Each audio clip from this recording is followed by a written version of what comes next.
Nous sommes sur le plateau des 24 heures chrono de l'International. Voilà, nous allons parler d'une ville qui est surnommée la Perle de l'Ouest. C'est la capitale de l'État du Jalisco, au Mexique. Elle est située à 500 km à l'ouest de Mexico. C'est la deuxième plus grande ville du Mexique après Mexico, avec son agglomération de plus de 4 millions d'habitants.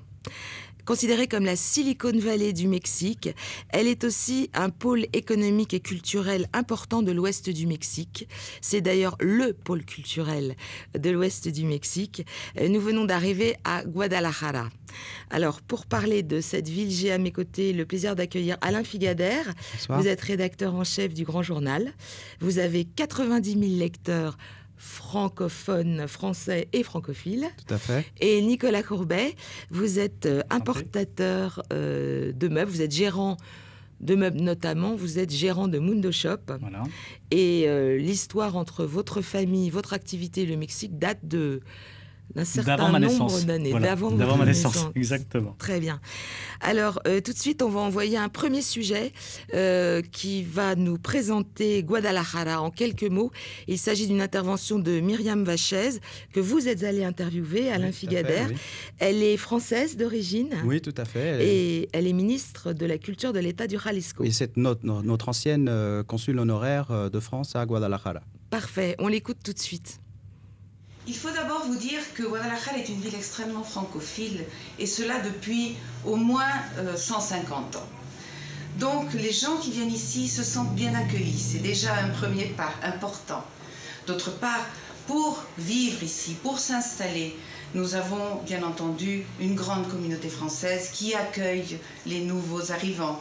Nous avons un lycée très important, un lycée français, totalement français, avec des professeurs français.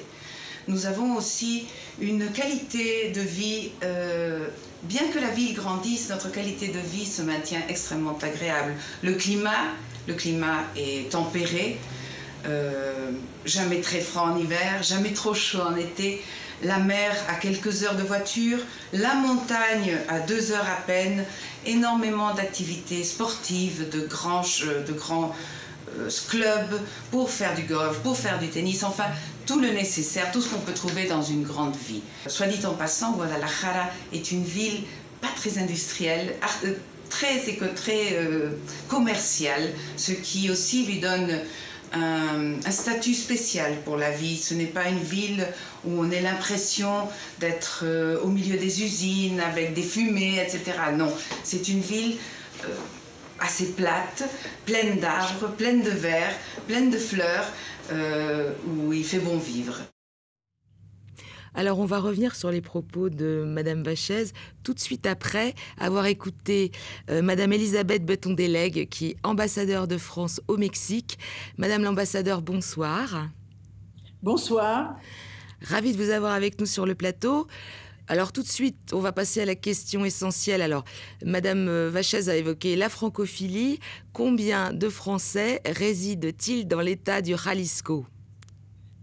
Bien écoutez, nous avons une communauté enregistrée qui tourne autour de 1500, mais comme vous savez, nos compatriotes, en particulier dans les villes faciles à vivre, s'enregistrent peu. Donc on pense qu'ils sont à peu près le double dans l'État de Jalisco, pas uniquement dans la ville de Guadalajara, mais dans l'État de Jalisco, avec d'une part une communauté d'anciennes souches, nos fameuses Barcelonettes, c'est-à-dire qui sont venus et qui, il y a plus d'un siècle, et qui ont mis une empreinte forte sur cette ville, et qui ont participé au développement de son essor commercial.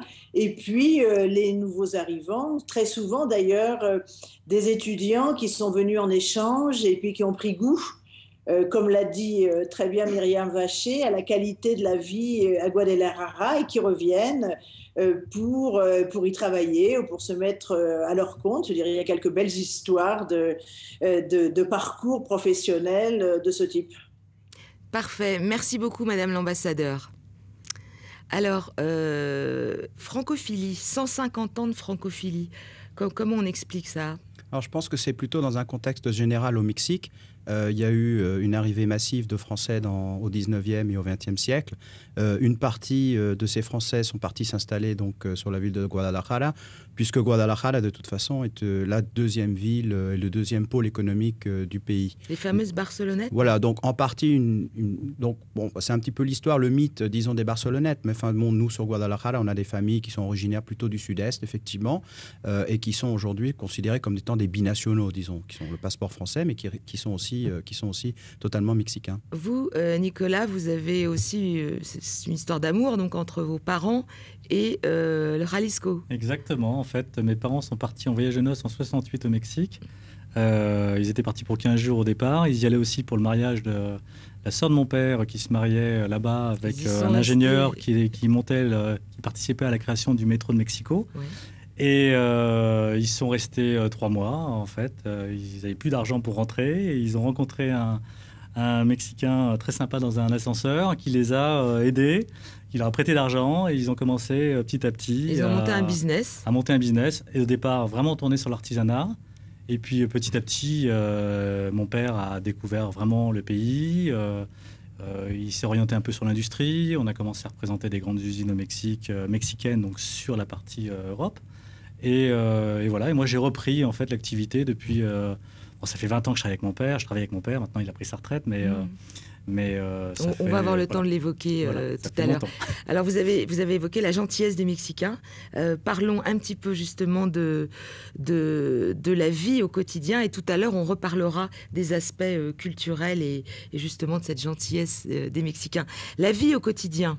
Alors, Guadalajara, est-ce que c'est une ville chère ? Alors, oui, enfin, moi, je reviendrai tout de suite sur le fait que Guadalajara, dans la géographie mondiale, n'est pas très connue quand on en parle comme ça. Mais en fait, c'est la capitale du tequila, donc qui est mondialement connue. Donc, on en a un petit peu parlé. Bouteille, là, et puis, on dit au Mexique, Jalisco es México, c'est-à-dire les symboles que nous avons du Mexique, à la fois du tequila, du sombrero, les charros et les mariachis, sont en fait originaires de l'État de Jalisco, donc de Guadalajara, qui en est la capitale. Donc, en fait, le Guadalajara est très symbolique en fait de l'image que nous avons du Mexique. Donc déjà dans un premier temps. Ensuite, bon, la ville en tant que telle est une ville très arborée, très agréable, un climat tempéré. Donc c'est la raison pour laquelle aussi ce sont des villes qui se sont énormément développées parce qu'on est à peu près à 5000 pieds, c'est-à-dire à 1500 mètres d'altitude, ce qui au Mexique constitue une altitude parfaite au niveau climat.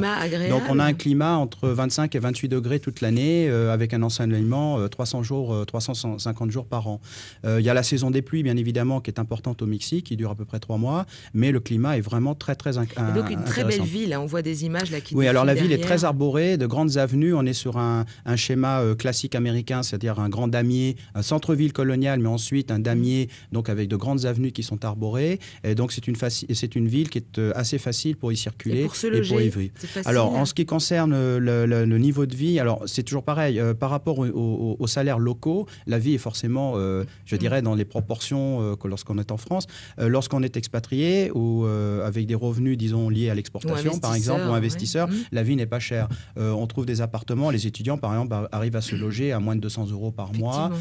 Pour quelqu'un qui vient avec une famille, qui souhaite avoir une très belle villa avec piscine, ça va coûter à peu près un peu moins de 1000 €. Donc la vie n'est pas excessivement chère. Donc un climat formidable, un coût de la vie peu élevé. Oui, relativement peu élevé, oui. Une culture très intéressante qu'on va développer. Une vraie authenticité locale, ce qui fait que ce qui est très intéressant pour un étranger qui arrive au Jalisco, c'est qu'on est tout de suite immergé dans une culture tout à fait mexicaine. Avec tous les clichés au bon sens du terme. Tout le folklore, effectivement, qui va avec. Alors, ceci étant, j'aime bien le symbole de Guadalajara parce qu'en fait, c'est un arbre avec 2 lions qui enserrent cet arbre. Donc, on ressent d'un côté les racines profondes de l'authenticité mexicaine avec une vraie ouverture sur le monde. C'est-à-dire que Guadalajara est devenue, avec le temps, une ville extrêmement cosmopolite du fait de son immigration, parce qu'il n'y a pas que des Français qui sont venus, il y a aussi énormément d'Italiens, il y a beaucoup de Canadiens, beaucoup d'Américains qui vivent à Guadalajara, qui travaillent à Guadalajara. Donc, c'est une ville qui est ouverte sur le monde. Donc ça, c'est très intéressant. Mais en même temps, il y a ce côté société un petit peu provinciale, un peu conservatrice, qui fait qu'on est vraiment sur un schéma où les gens préservent leurs racines et leur authenticité locale. On va en parler plus largement tout à l'heure, après l'intervention de Myriam Vachès, qu'on va réécouter encore et qui va nous présenter un peu plus en détail le Jalisco et notamment sa vocation touristique et culturelle. On l'écoute tout de suite. Jalisco est également une grande destination touristique. Nous avons bien entendu Puerto Vallarta, tourisme de plage, nous avons le tourisme de montagne, nous avons de très jolies villes coloniales aussi, importantes à visiter, et nous avons un très grand festival international du mariachi. Jalisco est la patrie du mariachi, du tequila et de la charrería. Donc nous avons ce grand festival qui attire des mariachis du monde entier parce que si bien ils sont nés ici, ils se sont multipliés un peu partout. Nous avons des mariachis qui viennent de Chine, de France, de toute l'Amérique du Sud, qui se réunissent ici et bien entendu, ça devient une énorme fête pendant 10 jours dans la capitale de l'État du Jalisco. Alors, comme on l'a dit tout à l'heure, le Jalisco, c'est le berceau du folklore mexicain. Et alors, la culture du Jalisco, qu'est-ce que c'est? Comment sont les gens? Comment réagissent-ils? Qu'est-ce qu'on peut faire, ne pas faire? Alors déjà, Jalisco, c'est une... Alors le Mexique en général est un pays, bon, vous savez très bien qu'il y a une histoire préhispanique, coloniale et moderne. La zone ouest du Mexique a été une zone où il y avait très peu de civilisation préhispanique. Donc en fait, la grande partie de la population est une population, je dirais, immigrée, métissée, mais immigrée. Donc déjà, ça c'est un premier aspect. Les gens sont extrêmement accueillants, ça c'est certain. Surtout nous qui sommes étrangers, on est tout de suite très bien intégrés, très bien acceptés, et en particulier quand on est français, du fait justement de toutes ces vieilles familles qui aujourd'hui ont une importance cruciale à la fois sur l'économie, mais même dans la politique. On voit bien Mme Vacher, par exemple, aujourd'hui, qui a un poste très, très, très important dans le gouvernement et qui est d'origine française. Donc ce sont des gens qui nous ont apporté, je dirais, une grande légitimité et une grande crédibilité lorsque l'on s'installe. Donc quand on est français... Il y a de vraies traditions familiales à respecter. Voilà. Alors ensuite, bon, la société est un peu conservateur, donc c'est vrai que la famille est importante, les relations, les amis, c'est très important. Venir à Guadalajara, c'est déjà se constituer un réseau. C'est extrêmement important d'avoir un réseau pour pouvoir y vivre et pour pouvoir y survivre, j'allais dire. Hein. Survivre, pourquoi y survivre? Non, survivre parce que seul, on ne fait rien. C'est inquiétant. Voilà, seul, on ne fait rien. Ouais. C'est-à-dire qu'on ne fait rien sans les autres. Même dans les affaires. Hein, même dans les affaires. Surtout dans les affaires.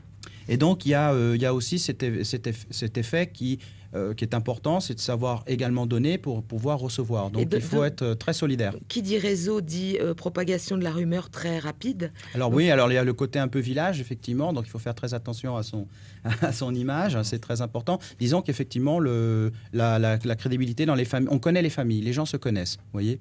Tout se sait très vite. Tout se sait vite, mais on se connaît. D'ailleurs, on sait avec qui on traite, on sait comment traiter. Il y a un côté assez provincial, en fait, par rapport à un Français de France. C'est un petit peu comme si on traitait avec une ville de province qui a plus de tranquillité. Avec ses notables. Voilà, ouais, c'est ça. Donc, Et c'est pas pesant, ça. Ça peut l'être de temps en temps. Nous, en tant qu'étrangers, on ne le ressent pas trop. Pour les Mexicains, je pense que ça doit être plus difficile. Quand on est en classe d'une classe moyenne ou d'une classe inférieure et qu'on essaie de monter dans la hiérarchie sociale, effectivement, ça peut être un frein. Mais nous, en tant qu'étrangers, même si on est pauvre, je dirais, on est tout de suite accepté parce qu'on représente quelque chose de différent. En termes de management, quand on a à gérer des gens sur place, quelles difficultés peut-on rencontrer, ou tout au moins, à quoi faut-il faire attention? C'est un ensemble de choses. C'est assez compliqué finalement parce que ils sont très proches de nous. Moi, je considère toujours qu'il y a... mon argument, c'est toujours qu'il y a comme un petit chromosome de différence entre...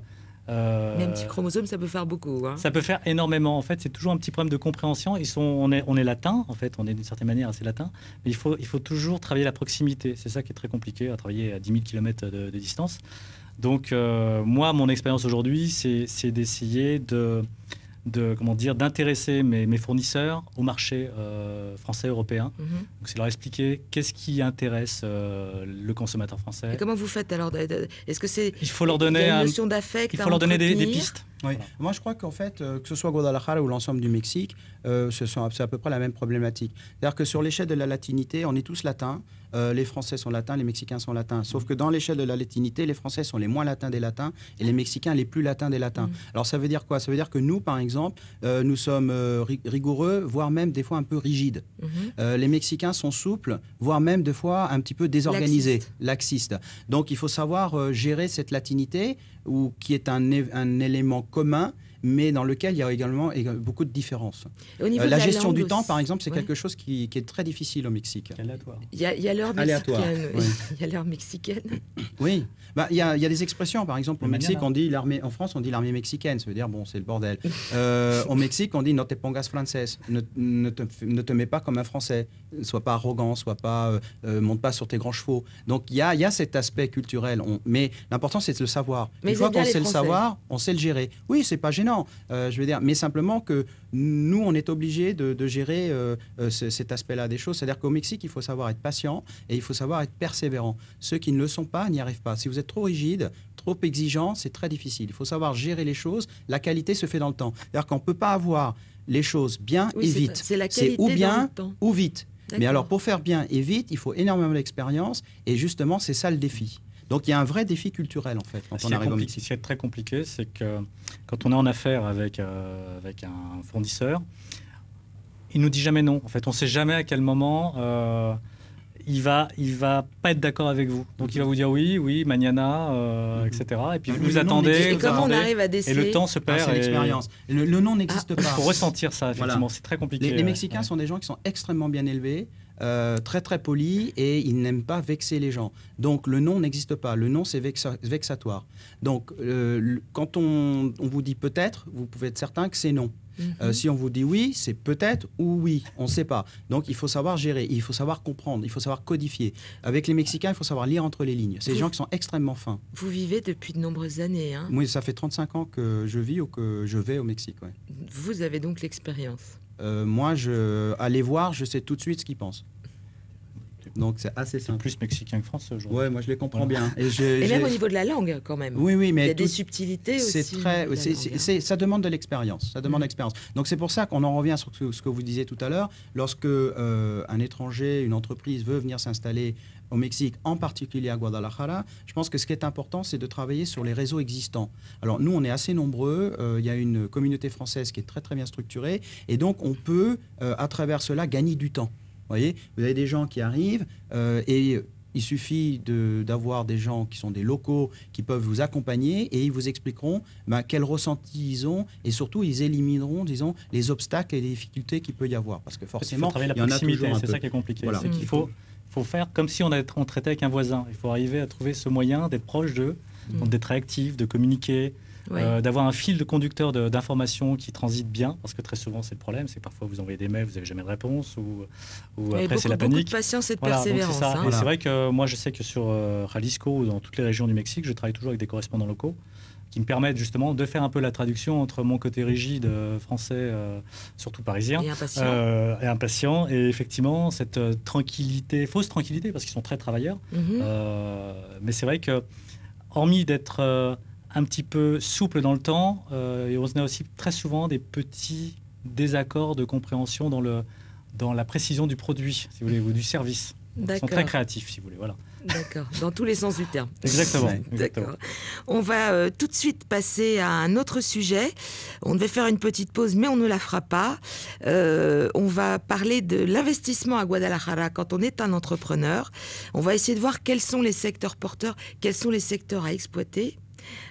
Si on veut s'installer là-bas.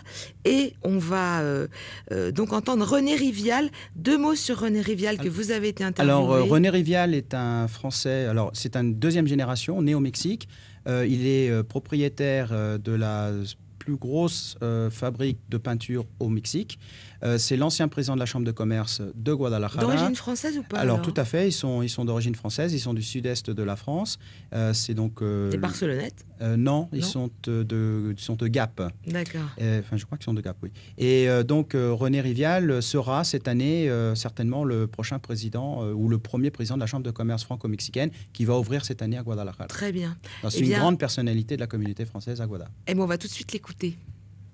Jalisco, c'est un État qui a beaucoup d'atouts. L'agroalimentaire, c'est très important. C'est une industrie traditionnelle.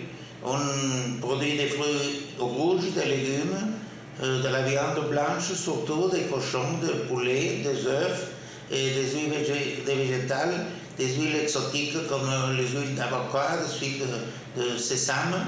Et aussi, on est très puissant dans l'industrie des sucreries. et la pharmaceutique se développe rapidement. Comme une industrie traditionnelle, on peut parler du cuir, du textile, de la mode, de la bijouterie. Jalisco était toujours un des premiers dans le Mexique. Les meubles, c'est une industrie très, très importante. La métallurgie et aussi, on peut dire, les industries modernes. Les industries modernes s'implantent et on appelle le balai du silicone mexicain. C'est l'industrie high-tech, l'électronique, l'électromécanique.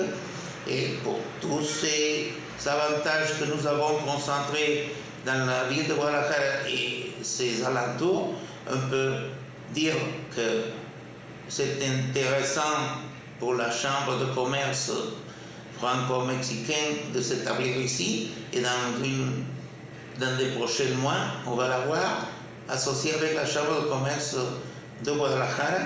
Et nous avons aussi, il faut être orgueilleux d'avoir le meilleur parc d'exposition de l'Amérique latine. Voilà, donc on vient d'entendre Yves Gomis. René Rivial. René Rivial, excusez-moi. Qu'est-ce que tout ce qu'il vient de dire vous inspire? Vous êtes bien sûr d'accord avec lui? Oui, tout à fait. Enfin, je veux dire, Guadalajara est une ville extrêmement... Je veux dire, il y a un triangle économique au Mexique qui est Mexico, Guadalajara, Monterrey. C'est le triangle économique avec au centre El Barquillo. Se produit pratiquement 80% de l'industrie mexicaine est là. Donc Guadalajara, effectivement, a des secteurs très porteurs et très anciens, notamment dans le secteur du cuir, du textile, donc, de là, on y fait du l'agroalimentaire. sourcing. Hein. Ah oui, tout à fait. Vous, c'est là où vous venez, Ah oui, complètement. C'est très, très large. Vous avez du textile. Il y a... En plus, ce qui est très pratique pour moi au Mexique, c'est que vous retrouvez des zones de production spécialisées. Donc, vous allez... Un endroit, c'est les chaussures. Un autre, c'est... Très souvent comme ça. Ouais. En plus, ça leur permet d'avoir un vivier d'employés performants, connaissant déjà le métier. Donc, tradition familiale, j'imagine, voilà. là encore. Il y a ça aussi, puis je crois que ça remonte aux jésuites espagnols. Oui, tout à fait. Ça, Oui, donc, c'est très ancien. Oui. donc c'est très ancien et ça, pour un acheteur, justement, c'est pratique parce qu'on est dans une zone. Bon, par exemple, on parlait d'artisanat, vous allez à Tonalá, c'est une ville d'1 million d'habitants, c'est le plus grand marché d'artisanat au Mexique. Je crois que le marché fait 5 km de long, il est C'est énorme. loin de Guadalajara? Ah non, c'est dans Guadalajara. Enfin, C'est dans Guadalajara. C'est la banlieue. C'est c'est comme la si vous alliez à banlieue. Montreuil en étant à Paris. D'accord. Voilà. Sauf que c'est une ville qui a centuplé en 30 ans, 40 ans. Maintenant, c'est 1 million d'habitants. Vous voyez, Oui, parce que Guadalajara, en fait, c'est 5 municipalités qui sont... Vous avez ce Guadalajara au centre, et puis après, vous avez Vous habitez 4... où, vous Alors, moi, j'habite pas à Guadalajara, j'habite à 45 minutes sur le plus grand lac du Mexique, qui s'appelle le lac de Chapala, qui est juste après l'aéroport de Guadalajara, et qui est un lac qui fait 80 km de long sur 20 km de large, Un beau et qui est site. considéré comme étant l'endroit où le climat est le meilleur au Mexique. Il y a une très, très grosse communauté internationale qui vit sur les rives du lac de Chapala. D'accord. Voilà, donc, Pas mal de Français, peut-être? Il y a quelques Français, mais il y a surtout beaucoup de Canadiens, Québécois et Américains. D'accord, très bien. Et puis alors aussi, on va parler de cette fameuse Silicon Valley du Mexique, pour laquelle d'ailleurs on parle beaucoup de Guadalajara actuellement. Oui. Alors qu'en est-il exactement? En quoi Alors, ça consiste? Où En sont-ils? fait, la tradition vient justement de l'artisanat, c'est-à-dire des gens qui savent travailler avec les mains, qui ont une facilité au niveau de la manipulation. Manuels, Ils sont très très manuels. Et donc à partir de là, il y a quelques usines qui sont venues s'installer dans le milieu de l'électronique. Et aujourd'hui, on a des secteurs très importants comme des boîtes comme Flextronics ou Siemens. Flextronics, dont le directeur financier est français d'ailleurs, c'est 14 000 ou 16 000 employés. Donc ce sont eux notamment qui fabriquent les téléphones portables que vous utilisez en France. Il y avait l'usine Thomson, par exemple, tous les DVD Thomson que vous aviez en France étaient produits aussi sur Guadalajara. Donc il y a une grande industrie dans l'électronique, l'électromécanique qui s'est développée depuis quelques années. Et elle est où exactement, cette Silicon Valley? Alors en général, ce sont des zones industrielles qui sont en prolongation de la ville, vers justement Tequila ou vers l'aéroport ou Chapala, dans des parcs industriels qui sont ultra modernes. Ce sont des villes en fait, avec des stades, avec des installations sportives, une qualité de travail. C'est très très américanisé en fait dans ces secteurs-là. Et c'est vraiment extraordinaire. Enfin, je veux dire, on est vraiment au-delà même du monde moderne, quoi. Je veux dire, ce sont des structures qui sont très très très bien organisées. D'accord. Alors, il y a aussi un autre sujet qui est à évoquer quand on parle de Guadalajara, et on va le savoir en écoutant Yves Gomis, qui est donc sériculteur, Oui. puisqu'il est spécialisé dans la culture en serre des fruits, Oui, etc. production hydroponique en particulier. Voilà, et lui aussi vit là-bas depuis assez longtemps, je crois. Oui, alors lui, je crois que ça fait 15 ou 20 ans qu'il est au Mexique. Envoyé par une entreprise américaine voilà, à la base. Il travaillait pour une entreprise américaine qui produisait donc des fruits et des légumes pour l'exportation dans le marché américain, très spécialisé sur le haut de gamme. Et donc là, depuis quelques années, il s'est mis à son compte et il travaille notamment la production bio. Très bien. Alors, on va tout de suite écouter Yves Gomis. Si vous êtes un entrepreneur français, je pense qu'il y a encore beaucoup d'opportunités à Jalisco pour des productions de transformation, comme des confitures, des viandes, de la charcuterie, du fromage. Ce sont encore des produits qui ne sont pas très développés. Il y a un petit peu d'artisanat qui est fait, mais on ne trouve pas ça en grande quantité sur le marché mexicain. Donc je pense qu'il y a beaucoup d'espace pour ce genre de produits. Donc, le Jalisco a un bel état si on veut pratiquer l'agriculture et la culture des fruits rouges et des... Oui, alors c'est le premier exportateur de fruits rouges, donc producteur et exportateur vers les États-Unis et le Canada. C'est assez récent également, c'est une industrie agroalimentaire qui s'est développée depuis 10 ans, liée précisément à son climat. Alors, et en particulier... Et la qualité de sa terre aussi, je crois. Alors non, parce qu'il y a une grande partie en fait, qui est produite en hydroponie. Donc en fait, il faut du soleil et de l'eau. Et surtout une température idéale toute l'année. Donc notamment, ils sont installés chez moi. Je les vois sur les coteaux des montagnes d'environnement. Hein, ils font des tomates cerises et puis l'ensemble des fruits rouges à l'exportation de très grande qualité. Et il y a un très beau marché. Là, on voit les images. Je crois que c'est là d'ailleurs où va Yves Gomis. Oui, tout à fait. Alors ça, c'est le marché bio, en fait, du petit village d'Akikik où se trouvent les Américains, les Canadiens. Ce sont vos images, d'ailleurs. Oui. D'accord, ok. Donc, on voit effectivement, sur la population locale, vous avez un habitant sur deux qui est étranger. Donc, c'est très cosmopolite, c'est très marrant. Il y a l'autre atout de la logistique, hein. Vous l'aviez évoqué tout à l'heure. En fait, si vous voulez, le Mexique, c'est un pays qui est très loin de l'Europe, donc c'est toujours un peu compliqué à faire venir. Et moi, mon travail, si vous voulez, depuis des années, c'est orienté à faciliter l'importation pour les acheteurs européens. Donc, on fait du contrôle qualité, on fait bien sûr du sourcing. Bon, quand on a trouvé les produits, après, il faut les ramener. Donc, on analyse... En matière douanière, il n'y a pas trop de contraintes ? Il y a des accords de libre-échange avec le Mexique, entre l'Europe et le Mexique, ce qui facilite beaucoup la tâche. Donc, on a des abattements de droits de douane assez conséquents. Ce qui est souvent assez compliqué, c'est d'avoir certains documents comme les EUR1, qui sont des documents qui permettent justement de passer. Là aussi, patience et persévérance. Voilà, parce qu'au Mexique, dans les secrétariats d'économie, ils n'ont pas toujours le réflexe de bien faire la documentation. Moi, je sais que très souvent, on se retrouve avec des petits problèmes de communication de papier et d'interprétation de papier. C'est-à-dire qu'au Mexique, quand on fait une facture fiscale, sauf qu'un douanier français comprend rien d'une facture fiscale en général. Alors justement, à propos de fiscalité, très rapidement, quelques chiffres. Fiscalité... Locale ? Oui. En fait, fiscalité d'entreprise, maximum 35%. D'accord. La pression fiscale au Mexique, c'est 11% du PIB. Donc, c'est très loin de ce que vous avez en France, puisqu'en France, on est à peu près à 47 ou 48%. On n'en parle plus en France. Donc, on n'en parle plus. Donc, on est très loin. Et puis, TVA locale, elle est à 16% aujourd'hui. Et c'est uniformisé, d'ailleurs, puisque sur la frontière, elle était à 11. Maintenant, elle est passée à 16. Donc, Fred en parlera tout à l'heure un petit peu sur l'aspect macroéconomique. Sinon, au niveau fiscalité individuelle, inexistante réellement, je veux dire, à moins d'être salarié à très haut niveau, mais sinon, une pression fiscale très faible. D'accord, très bien. Nicolas Courbet, merci infiniment. Merci. Peut-être un tout petit mot que vous auriez envie de dire pour ceux qui nous regardent par rapport à cette ville que vous aimez. Voilà, allez-y, c'est une ville magnifique, les gens sont agréables, ils sont créatifs, ils sont... Et puis c'est une belle ville. Exactement. Et Pierre-Éric, là tu es, c'est magnifique. Voilà. Donc touchez Alain. Touchez Alain. Non, c'est vrai qu'on vit dans... Est-ce que je peux laisser son numéro de téléphone Bon, ils vont tous me trouver sur le Grand Journal, de toute façon. Merci beaucoup, Nicolas. Merci. On va tout de suite... Non, mais c'est pas grave. On va faire une petite pause.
Nous sommes à nouveau sur le plateau des 24 heures chrono dans l'émission consacrée à Guadalajara. Je le dis avec l'accent. Efren Garcia, bonjour, merci d'être avec nous. Vous êtes conseiller de presse à l'ambassade du Mexique en France. Voilà. Et toujours Alain Figadère à mes côtés, rédacteur en chef du Grand Journal, qui est diffusé au Mexique. Oui, sur Aux Internet. francophones, francophiles. Partout dans le monde, via Internet. Oui. Voilà, très bien. Efren Garcia, donc merci d'être avec nous. J'aimerais qu'on aborde la politique du Mexique en matière d'investissement étranger. Oui. Il semblerait qu'il y ait des aides, qu'il y ait un incentive qui va dans ce sens-là. En quoi consiste-t-il ? Bon, les incentives sont très importants parce que de quoi il s'agit ? Il s'agit que nous sommes intéressés à la génération d'emplois. Et nous sommes intéressés dans une relation de longue durée. Dans ce cas, avec les investisseurs français, ce que nous voulons, c'est qu'ils restent au Mexique. Et d'abord, je dois dire que nous sommes très fiers qu'il y ait des Français aussi intéressés au Mexique, comme Alain Figadère, comme Nicolas Corbet. Nous sommes très fiers que ce sont des Français qui aiment beaucoup le Mexique. Et puis, vous savez, en juin dernier, Madame l'ambassadeur Béton-Delay, qu'on a vu, a reçu 18 entrepreneurs français qui sont allés à Jalisco pour voir de nouvelles opportunités d'investissement. D'accord. Si les personnes qui sont en train de nous voir maintenant ne sont pas allées dans ce voyage, bon, c'est dommage, mais il y aura des opportunités de rapprocher à l'ambassade ou aux gens qui nous pouvons vous aider précisément à ce qu'il disait, à créer ce réseau. C'est très important de le créer. Et vous savez, au Mexique, il y a une relation très solide entre la France et le Mexique. Monsieur le Président Hollande va aller le 10 et 11 avril au Mexique en visite d'État. Monsieur le Président du Mexique viendra en novembre. D'accord. Et puis aussi, c'est les pays les plus importants et les plus bons pour investir au monde. Parce que le Mexique est parti de l'Amérique du Nord. Nous sommes l'entrée aux États-Unis, mais aussi nous sommes entrés à l'Amérique latine, à l'Asie, et nous sommes partis aussi, bien sûr, d'une relation et d'un réseau. On parle encore des réseaux, un réseau où nous avons des accords pour entrer avec la préférence commerciale dans 45 pays, les 45 plus importantes économies du monde, où il y a l'Europe, le Japon, les États-Unis et l'Asie, bien sûr. En termes d'aide, Monsieur Garcia, Oui. est-ce que, d'une façon assez rapide, Oui. vous pourriez nous dire en quoi elles consistent, ces aides ? Oui, les aides fondamentalement consistent à des exemptions temporaires des impôts pour les revenus pour les nouvelles entreprises. D'accord. Et aussi pour des aides pour les entreprises qui achètent ou qui utilisent des immeubles de longue durée dans les parcs industriels de Jalisco. Il y a plus de 40 parcs industriels à l'état de Jalisco, qui c'est une capitale, comme on l'a dit, c'est la capitale de la mode du Mexique. C'est la capitale, on appelle la cité créative numérique, que c'est où il y a tout ça. Il faut dire qu'en France, il y aura cette année à MIPCOM, que c'est le marché le plus important à Cannes de l'audiovisuel du monde. Le Mexique est le pays d'honneur. Et là, la relation de la cité créative numérique de Guadalajara et la France sera très importante aussi pour que les Français connaissent tout cet aspect de l'économie et du développement technologique. Donc il y a un vrai dynamisme de la part de l'État mexicain pour justement faire la promotion de cet État qui gagne à être connu, qui est tout près de Puerto Vallarta, qui est si connu au niveau touristique, n'est pas très loin de... Alors Puerto Vallarta, qui est le Saint-Tropez du Mexique, fait partie de l'État de Jalisco, dont Guadalajara est la capitale. Voilà. C'est à peu près à 3 heures de route de la capitale, Guadalajara, sur la côte. Alors, je crois que vous vouliez nous parler d'un secteur où il faut investir. Alors, moi, je dirais simplement, pour reprendre ce que disait Efren, c'est que Guadalajara, la majorité des entreprises sont des PME, PMI. Nous, on appelle aux entreprises françaises PME, PMI à venir s'investir au Mexique. Alors, pour quelles raisons ? Le Mexique aujourd'hui, enfin la plupart des entreprises PME, PMI de Guadalajara sont des entreprises qui sont matures, qui ont des marchés, qui ont un savoir-faire local et qui sont bien implantés. Ce qu'ils recherchent eux aujourd'hui, c'est un savoir-faire et c'est le côté qualitatif des produits français. Alors je pense notamment par exemple dans l'industrie, tout ce qui est industrie de transformation. On a des fruits rouges, on n'a personne pour faire des confitures de qualité. On produit du porc, du poulet, etc. Il n'y a personne qui fait de la charcuterie. Donc il y a toutes les industries de transformation et du nivellement par le haut de produits. Alors par exemple, les plats préparés pour développer dans les supermarchés. Ça, les Mexicains sont demandeurs. Alors moi, je reprendrai toujours l'exemple d'une fusion, d'une association qui s'est faite entre le groupe BSN et un groupe local qui s'appelle AGA. Et dans les années 80-90, ils ont lancé un produit de distribution d'eau qui s'appelle Bonafont. Et aujourd'hui, Bonafont est devenu un produit national. C'est vraiment l'exemple de la réussite franco-mexicaine. Et là, on est vraiment dans ce contexte-là où chacun peut vraiment apporter quelque chose à l'autre. Et là-dessus, M. Rivial m'a vraiment explicitement demandé à ce que je fasse ce message. Passer le message parce que lui est vraiment disponible pour donner les adresses et surtout les personnes et les entreprises avec lesquelles il faut travailler. J'ai un projet, je suis français, PME, je veux investir là-bas, je serai accueilli à bras ouverts. Il ne s'agit pas de délocalisation, il s'agit simplement d'aller produire au Mexique pour le marché mexicain, pour l'exportation vers le Canada et les États-Unis. Il ne s'agit pas d'aller au Mexique pour produire ce que vous êtes capable de faire en France, mais d'apporter un savoir-faire local et avoir des plus-values qui rapportent également aux entreprises qui investissent là-bas. C'est là-dessus véritablement où on a... L'État mexicain est prêt à aider. Et voilà. Il accueille les PME françaises à bras ouverts. Et voilà, et nous sommes en France. Ça, c'est un message. Oui, et nous sommes en France. Et vous êtes en France. Donc il faut aller vous voir à l'ambassade du Mexique en France. Voilà, nous sommes au 9 rue de Longchamp à Paris et l'équipe de monsieur l'ambassadeur Agustín García López, qui est l'ambassadeur du Mexique en France, nous vous attendons pour vous rapprocher au Mexique, vous vous rapprochez à Jalisco aussi.